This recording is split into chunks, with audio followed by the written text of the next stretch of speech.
Salam bahagia tanpa narkoba.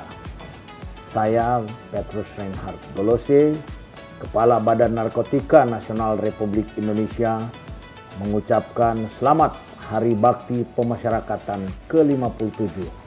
Semoga sinergi Badan Narkotika Nasional dan Ditjen Pemasyarakatan dalam pemberantasan peredaran gelap narkoba semakin erat, bersama menuju akselerasi adaptasi pemasyarakatan maju. Salam Indonesia bersinar, bersih narkoba.